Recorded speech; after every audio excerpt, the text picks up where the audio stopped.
Hi, this is Joe Walensky, and I'm the program manager for the ConveyUX conference coming up in Seattle in January.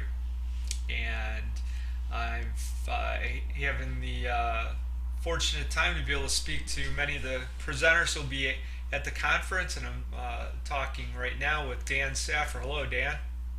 Hi, Joe. Where are you talking to us from? I'm here in beautiful San Francisco, right down the coast from lovely Seattle. Well, why don't you start out by telling us a little bit about the things that you're involved in? You're obviously written a lot of books. One of the most recent ones that I've enjoyed is Micro Interactions. But what's kind of a day in the life for you? What type of activities are you involved with for your organization? Sure. So, day in the life for me, yeah. So I'm a creative director. So my role involves not only kind of leading and managing a group of very creative designers, but also working very hands-on on projects. And those projects lately for me are everything from mobile and web apps to robots to car interiors to consumer electronics. So I'm really fortunate that I've had a. I, It looks like your video froze up for a moment. oh, boo. That's all right. It Uh, was only about 10 seconds worth. you want to restart? No, just keep going. Keep going. Yeah. Oh, so yes. Well, I don't know what you missed, but yeah, I'm super fortunate that I get to work with a whole bunch of different really cool projects. Everything from robots to car interiors to consumer electronics to uh, web apps and mobile apps. All these really cool things that are all happening, kind of swirling around here in San Francisco right now. So it's just a great time to be a designer, particularly in the fields that we're all working in, because there's just so much going on, so much new technologies and new business models and new ways of um, approaching the work and the work, even stuff that was traditionally kind of thought of as being kind of like dull and kind of grunt work is now becoming like interesting and sexy and exciting again. So I think it's a great time to be doing what we're doing. Well, you just mentioned a lot of different areas where you saw new things, technologies, processes, old being new. So what are some of the things specifically that you've run into that you're particularly engaged in? So I mean, right now, like every, it seems like once a week I hear about some new prototyping tool. So just a really exciting thing that I think is just really changed what we do over the last 3 years. It's just the quality of the tools that we're getting to work with are just incredible. Just the stuff that you can now do without ever touching code, or if you're a code thinker, like you can get into code and really do a lot. But the level and quality of the tools, everything from making kind of these really fast, really easy prototypes for mobile or web, to things that are almost exactly like you'd want them to be, that are really super super detailed down to really detailed animation and stuff, is just incredible. So that's something that I think is happening in our industry. Like every week it feels like something new is coming out, and so that's really exciting. And then just the different kind of challenges that I think that we're going after. I mean, here in San Francisco, we're kind of uh, doing a lot of Internet of Things stuff is kind of bubbling under the surface. So not only do you have like the really strong web and mobile apps happening here, but you also start to get this kind of layer of really interesting hardware stuff that's happening across all three of those. Is kind of just another blend in. So those things are just really fascinating and really incredible to start dealing with as a designer. Well, just following up on the Internet of Things and just your your experience in the area of working with physical in addition to digital. Are there any particular challenges that you've run into related to that? New ways of thinking about what it means Mhm. to be a designer as opposed to, maybe we're all we all have a lot more familiarity and foundation in terms of software design. Yeah, I mean, there's definitely some kind of there's definitely thinking about things that you don't have to deal with as much with software, although even that's probably arguable. But things, thinking about things like ergonomics and stuff like that, and I've done stuff. I've done some devices for people who are elderly, and so thinking about their context of use, because the thing about hardware is that it lives in a three-dimensional space. I mean, that's kind of that's an obvious thing about hardware, but it actually is profound when you think about the different kinds of locations it can be in and what can happen to it. Can it be dropped? If it's something that's worn, where is it going to be worn? Can it be worn in the shower?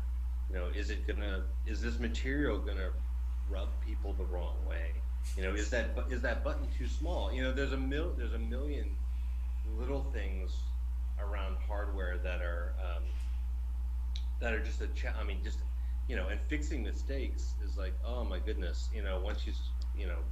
Once you have to start retooling or anything, or going back, God forbid, is that the factory being made or any of those kinds of things, then it's so much more difficult. Um, and but it's great to be able to think across across software and hardware, so that you can think about, wow, should this button be on the app, or should it be a button that's a physical button on the hardware? Like, how often is it used? Could the button on the hardware be used for something different? So those kinds of challenges are really fascinating. Kind of that back and forth, kind of um, where do you push a piece of functionality, or does it live on hardware and software, or both? So a couple years ago, I coined the term, like, fee. Like, where does this piece of functionality live? Is it on an app? Is it on the device? Is it on the web? Like, where does it exist? And then how does it instantiate? Is it a button? Is it a link? Is it a dial? Is it a knob? All those kinds of things. Well, you have a couple of topics that you're going to be presenting at the conference in January. One of those is related to your book on micro interactions. Mhm. So, maybe for people that aren't familiar with that term, what are you talking about there? Sure. So with micro interactions, and it relates pretty heavily to Internet of Things because they work really well on very small devices. So micro interactions are about uh, the smallest pieces of functionality, and sometimes these are things that we don't even think about. Things like search or login or the on-off button or turning the ringer off on your phone. These are all like little things that we sometimes think of as like product hygiene. But my thesis is that the products that we love the most are the ones where these little micro interactions, where the detail has been paid attention to, where the designer has really taken the time to really polish these little details.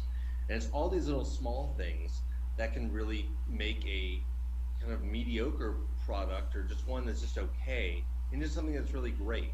That's something that people love to use, that people want to use, that people get excited about using, um, and become things. And if you do these micro interactions really well, they become part of the product, part of the brand. So I talk about the Facebook like button being a really great example of this. So if you if Facebook came out with a product that didn't have the like button on it, you'd be like, where's the like? I like, it's part of their brand. It's a signature moment for them. So for me, like, when I started looking around, I'm like, wow, there's not really any great great book or great talk about how do you like really start to think about and design these little details that can really make a difference. So I came up with this model, this micro interactions model for really how do you start to focus on designing these particular details, and it's a really straightforward kind of step by step way of thinking about interactive details that I think have really resonated with people, and people have said, wow, uh, I've been thinking about this and working on these kinds of things for years, and I didn't know how to formally talk about them or think about them, and now I just have this language to do it. And I I think it's great that people are starting to really focus on these details. For so long, the design industry has been all about focusing on really big problems and really big issues and really uh, system level problems. But it's nice to be able to not only be able to work at that level, but also to dive in deep and really dig into these details, because that's what I think the interplay between those two things is where experience design is really made, from the kind of the top strategic level all the way down to these little tiny details. And that's what the micro interactions are. I enjoyed the book. I got a lot out of it. It Oh, was thank you. gave me some new things to think about.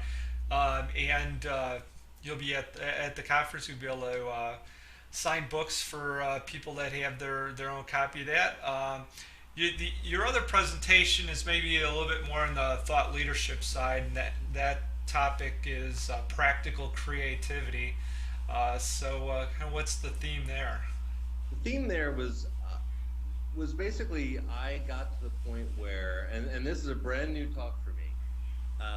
I got to the point where I was feeling creatively drained, where I was feeling like, wow, I don't really have much to say. Like the stuff that I'm kind of doing at work is not really inspiring me. Like it's very hard, like when people like would come to me for like creative ideas, I was having a hard time coming up with them.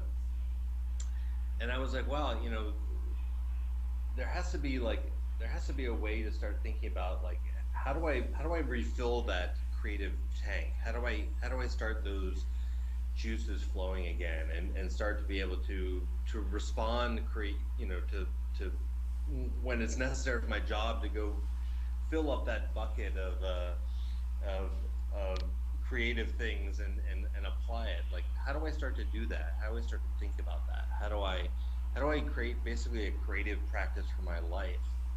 And so I started thinking about that very deliberately. Like, what are some of the things that anyone could do that's going to start to enhance their practical creativity?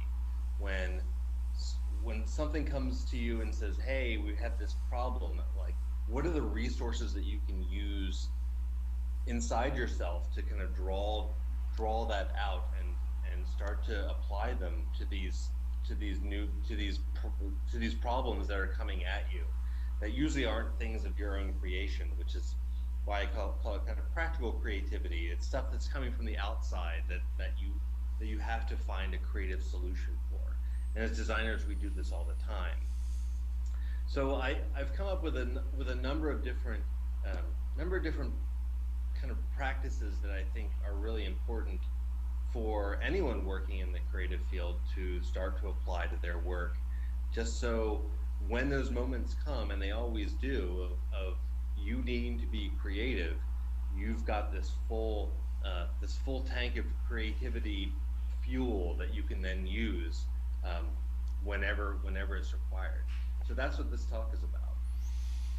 All right. Well, thanks for giving a little preview of that. Cool. So, looking forward to having you here at our event in January. Yeah, excited. We're coming up. It's just a little less than 2 months, and we'll see you in Seattle then. Can't wait. All right. Thanks a Hopefully, lot. hopefully it won't be too rainy. Yeah, I think we'll be good. Thanks, Dan. All right, thanks.